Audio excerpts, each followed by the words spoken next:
Globe International, Democracy Reporting International танилцуулж байна. GSP Plus механизмын мониторинг хэрхэн явагддаг вэ? GSP Plus системээс ашиг хүртснийхээ дунд амлалтаа биелүүлж байгаа эсгэд Европын холбоо хяналт тавьдаг.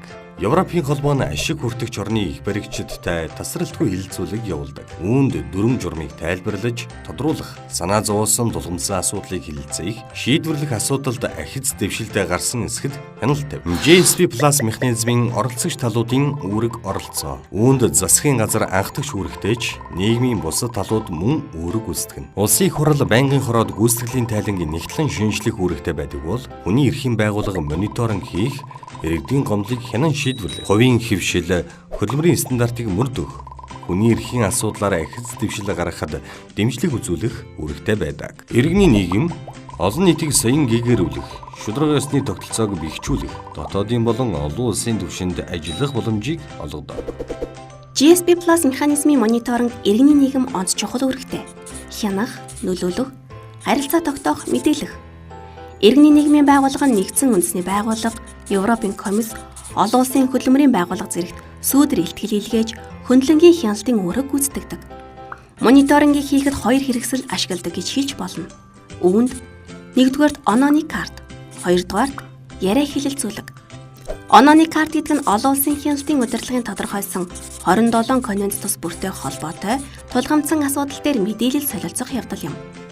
Харин яриа хэлэлцүүлэг нь Европын холбоо болон ашиг хүртэгч орнуудын хоорондох харилцан эдгэлцэл, хамтын ажиллагаан дээр суйрлан тулгарч буй асуудлыг шийдвэрлэх, хүндрэлтэй байдлыг хэлэлцэж, ахиц гаргах зэрэг ажил хэрэгч харилцаа юм. Ярилцлагад олон улсын конвенцийн хяналтын удирдлагаас гадна иргэний нийгэм, орон нутгийн болон бүс нутгийн засаг захиргаа, худалдаа, мөн хүний эрх болон хөдөлмөрийн эрхийн байгууллагуудыг хамруулдаг.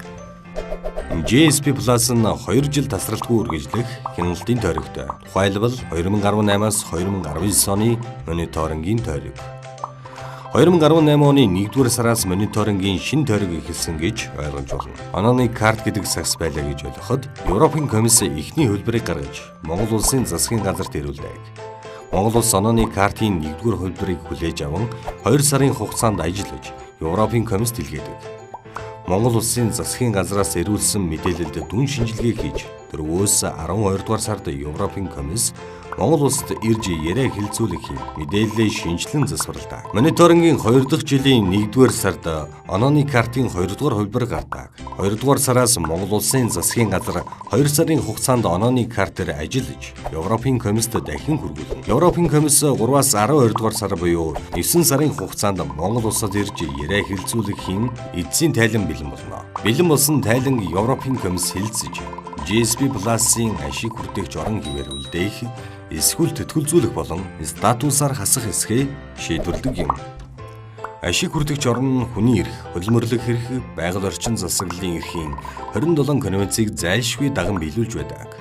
Үүний нэг болох иргэний болон улс төрийн эрхийн тухай олон улсын пактад Монгол улс 1974 онд нэгдэн орсон. Фактын 19-р зүйлд төрөл бүрийн мэдээлэл болон үзэл санааг хил хязгаарыг үл харгалзан амаар, бичгээр буюу хэвлэлээр эсвэл уран сайхны хэлбэрээр дүүнчлэн өөрийн сонгосон бусад аргаар чөлөөтэй ирж хайх, хүлээн авах түгээх хэрэгтэй гэж мэдээллийн эрхчлөөг баталгаажуулснараа дээрх эрхийг хангах үүргийг олон улсын өмнө хүлээдэг. Мэдээллийн эрхчлөө бол хүний салшгүй эрх мөн.